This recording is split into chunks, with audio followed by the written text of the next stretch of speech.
Hey guys, welcome to another video. And today we're going to talk about the Pomo-doro Method. The Pomo-doro Method is described as doing a particular thing for an X number of minutes and then taking like a 5-minute or 10-minute break. Usually I've seen is that people taking 5-minute breaks after doing a 25-minute study session. It could also be extended to 50 minutes and 10 minutes. And I'm just gonna tell you this, that I disagree with this method. And I'm assuming that's why you clicked on the video, because you want to see if the Pomo-doro method is effective or not. And it's not, straight up. The number one reason why it's ineffective is because you're telling your brain that you have a short attention span. Because when you start that timer for 25 minutes, you're telling your brain, after 25 minutes, I'm done. And you keep doing that every day. And then what happens? Well, your brain is used to focusing for 25 minutes. And then it wants a break every 25 minutes. You take a break when you want to, when your body tells you. Don't make a timer.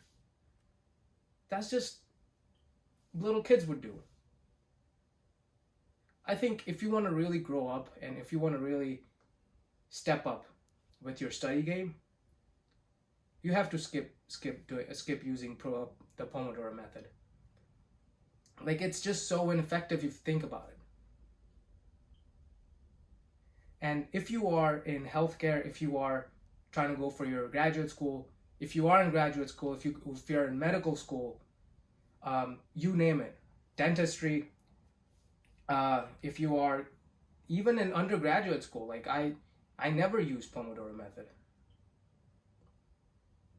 I never used a 25-minute and 5-minute Pomo-doro method, because it's so ineffective when you are trying to study large concepts over a large period of time.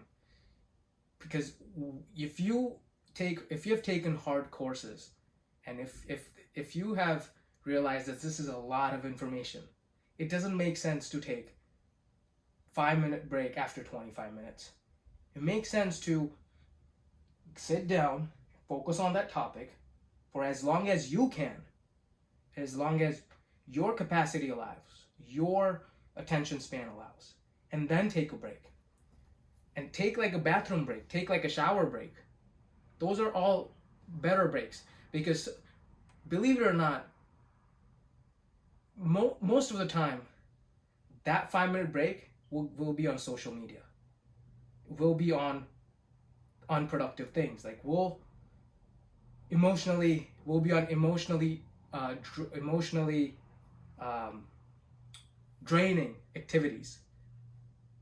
Those 5-minute breaks could sometimes turn into 10 minutes, 20 minutes. Because you'll just keep scrolling and keep looking at TikTok videos. And then it will be 5, 10, 20, and half an hour gone. And then you're like, I just worked for 20 minutes. And so, what are you doing?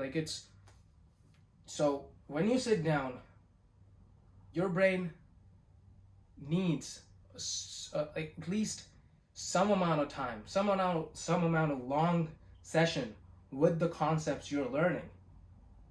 And please do that, because if you allow your brain to sit down and focus on a particular subject on a really long time, it somehow gives you this feedback signal that it was rewarding. Because I have experienced this with the long workout. Like if you work out for more than 1 hour, you feel this deep appreciation and deep feeling of reward. And I think everyone's brain values that. A deep appreciation for the things you have done, the hard things you have done. So do hard things for longer periods of time than just setting up a timer for 25 minutes. So the solution for this problem is, what I usually do is to sit down, and work for at least 1.5 hours. At least, I would say, at least 1 to 1.5 hours, and then take a break. Because I think 1 hour is a pretty good amount of time. Okay, and if you can go till 1.5 hours, then it's perfect. And then take a break. And using social media in between your work that you're doing is just emotionally draining.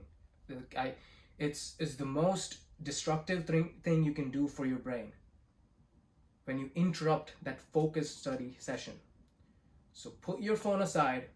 You don't have to turn off your phone, but if you need to, you should, because some people will only work focusfully if they turn off their phones.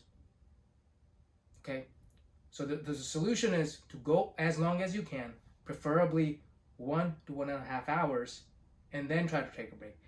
Sometimes you may have to go longer. For example, when you're writing an essay, and you're writing an essay that requires multiple different resources, citations, and so it just doesn't make sense, because with that 25-minute timer, by the time I have all my sources, that 25-minute timer is gone. By the time I'm writing the introduction, 25 minutes is up, and I have to connect my ideas. By the time I write my first paragraph, 25 minutes is up, and I have to create this transition from one paragraph to another, and I cannot because my timer was up. So it's just so ineffective for majority of the things that you're doing. So I hope this was helpful, and remember that most people can fix their own problems, and so can you.